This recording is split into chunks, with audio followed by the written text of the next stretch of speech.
ဒီနေ့ကျွန်တော်တို့ရဲ့ YouTube အစီအစဉ်ကနေပါကစ္စတန်နိုင်ငံကနေ Saudi Arabia နိုင်ငံမက္ကာမြို့အထိဆိုင်ကယ်နဲ့တွားရောက်မဲ့ထူးခြားဆန်းသစ်တဲ့ခရီးစဉ်တစ်ခုအကြောင်းကိုတင်ဆက်ပေးသွားမှာဖြစ်ပါတယ်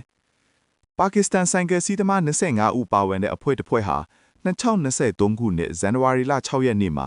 လာဟိုးမြို့ကနေမက္ကာမြို့ကိုဦးတည်ပြီးစတင်ထွက်ခွာခဲ့ကြပါတယ်။ဒီခရီးစဉ်ဟာအလင်းရောင်ခရီးစဉ်သို့မဟုတ် Safar-e-Noor လို့အမည်ပေးထားပြီးငြိမ်းချမ်းရေးချစ်ကြည်ရေးနဲ့ဘာသာရေးခရီးသွားလုပ်ငန်းတွေကိုမြင့်တင်ဖို့ရည်ရွယ်တာဖြစ်ပါတယ်။ဒီခရီးစဉ်နဲ့ပတ်သက်ပြီးစိတ်ဝင်စားစရာအချက်အလက်တချို့ကိုကောက်နှုတ်တင်ပြရရင်ခရီးစဉ်အကွာအဝေးနဲ့လမ်းကြောင်း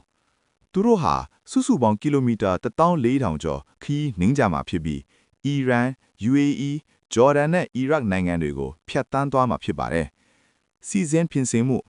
ဒီခီးစဉ်အတွက်9လကြာကြိုတင်ပြင်ဆင်ခဲ့ရပြီး2019ခုနှစ်ကတည်းကတွားရောက်ဖို့စီစဉ်ခဲ့ပေမဲ့ကိုရိုနာဗိုင်းရပ်စ်ကပ်ရောဂါကြောင့်ကြန့်ကြာခဲ့ရတာဖြစ်ပါတယ်။ကုန်ကျစရိတ်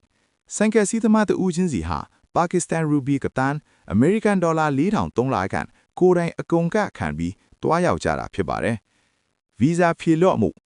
ဆော်ဒီအစိုးရကဥမရာဘယာဖူးတွေအတွက်ဗီဇာသက်တမ်းကို3လအထိတိုးမြင့်ပေးခဲ့ပြီးမက္ကာအပြင်တခြားမြို့တွေကိုပါတွာလာခွင့်ပြုလိုက်တဲ့အတွက်ဒီခီးစဉ်ကပိုမိုအဆင့်ကြီးချောမွေခဲ့တာဖြစ်ပါတယ်။ဒီအဖွဲ့ဟာ Saudi Arabia နိုင်ငံအတွင်းမှာ Riyadh, Taif, Medina နဲ့တခြားအထင်ကရနေရာတွေကိုလည်းတွားရောက်လည်ပတ်မှာဖြစ်ပြီး